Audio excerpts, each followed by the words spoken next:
बिस्मिल्लाहिर्रहमानिर्रहीम। अस्सलाम वालेकुम फ्रेंड्स, कैसे हैं आप सब। उम्मीद करता हूं आप सब ठीक ठाक होंगे, खैरियत से होंगे। दोस्तों, आज की इस वीडियो में हम आपके साथ डिस्कस करेंगे how to calculate power factor in three phase system. और yes, it's very important formula. इसका जो फार्मूला है आपने जहन नशीन कर लेना है। अगर आप थ्री फेज का काम करते हैं आपको ये हर वक्त काम आएगा। जी दोस्तों, इसका फार्मूला क्या है पावर फैक्टर का। W is equal to square root 3 multiply V multiply I multiply cos phi. जी दोस्तों, cos फाइव की जो होता है फार्मूला, cos फाइव का फार्मूला जी आपके सामने मौजूद है। cos five is equal to watts divided by square root 3 multiply voltage multiply current. ऐसे यानी कि करंट बनता है V से वोल्टेज। तो cos five is equal to power factor हमने फाइंड करना है। पावर फैक्टर के पावर फैक्टर क्या होता है, तो यहां पर हमने जो है इसकी वैल्यूज लिखी हुई हैं। स्क्वायर रूट जो है वो आप सबको पता है इक्वल टू होता है 1.732 के। वोल्टेज जो V से जो बनता है वो वोल्टेज होता है, I से जो बनता है वो करंट। यानी कि इनके मैंने एब्रिविएशन यहाँ पर लिख दिए ताकि आपको किसी भी गलतफहमी का अंदाजा ना हो। चलो चलते हैं इसके नेक्स्ट स्टेप की तरफ कि हमने पावर फैक्टर कैसे फाइंड करना है। जी दोस्तों, आपके सामने ये एग्जाम्पल है। डाटा मैंने यहाँ पर लिखा हुआ है। पावर P हमारे पास है 2550 वाट। वोल्टेज हमारे पास है 415। थ्री फेज में जो एवरेज वोल्टेज है वो आपने यहां पर लिख लेने हैं। करंट हमारे पास ऐसे मेंशन किया हुआ है 5 एम्पेयर है। पीएफ पावर फैक्टर हमने फाइंड करना है। पावर फैक्टर का जो फार्मूला होता है वो आपके सामने लिखा हुआ है।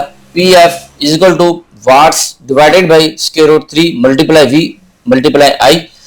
यहां पर हमने वही तमाम की तमाम वैल्यूज जो आपके सामने यहां पर लिखी हुई हैं वो आपने इस फार्मूले के अंदर पुट कर देनी है। 2550 हमारे पास वाट्स आ गए हैं। स्क्वायर रूट की जो है वैल्यू ये आ गई है। वोल्टेज आपके पास 415 ये आ गए हैं। मल्टीप्लाई I जो आपके पास करंट है वो यहाँ पर 5 है। ठीक है जी नाज़रीन, यहाँ पर हमने इसकी वैल्यूज पुट कर दी हैं। आपको हम कैलकुलेट करके दिखाते हैं। यहाँ पर आपके सामने एक साइंटिफिक कैलकुलेटर है। हम इस पर हम आपको कैलकुलेट करके दिखाएंगे।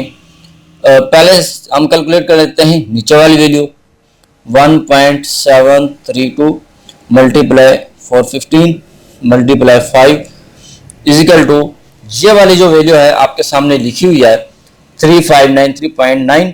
ये आपके पास आ गई है नीचे वाली वैल्यू। ठीक है जी नाज़रीन, ये 2550 वाट्स हैं। अब आपने क्या करना है, 2550 वाट्स हैं जो आपके पास, इसको इसके ऊपर डिवाइड कर देना है। वो कैसे होगा हम अभी कर लेते हैं आपके सामने। जी दोस्तों, 2550 डिवाइडेड बाई 3593.9 0.709। एटलीस्ट आपके पास ये आ गया है पावर फैक्टर, जैसा कि आप यहां पर देख रहे हैं 0.7, यानी कि जो आपका पावर फैक्टर होता है वो एटलीस्ट 0.8 होता है। हमारे पास जो डाटा था इसकी वैल्यू के मुताबिक जो हमारे पास पावर फैक्टर आ रहा है 0.8 आ रहा है। ये पावर फैक्टर भी आपका बिल्कुल ठीक है, कोई मसला नहीं है। पावर फैक्टर वैसे 0.8 होना चाहिए, हमारे पास 0.7 आ रहा है। जी दोस्तों, उम्मीद करता हूं कि आपको पावर फैक्टर कैसे फाइंड करते हैं इस फार्मूले की भी अच्छी तरह से समझ आ गई होगी।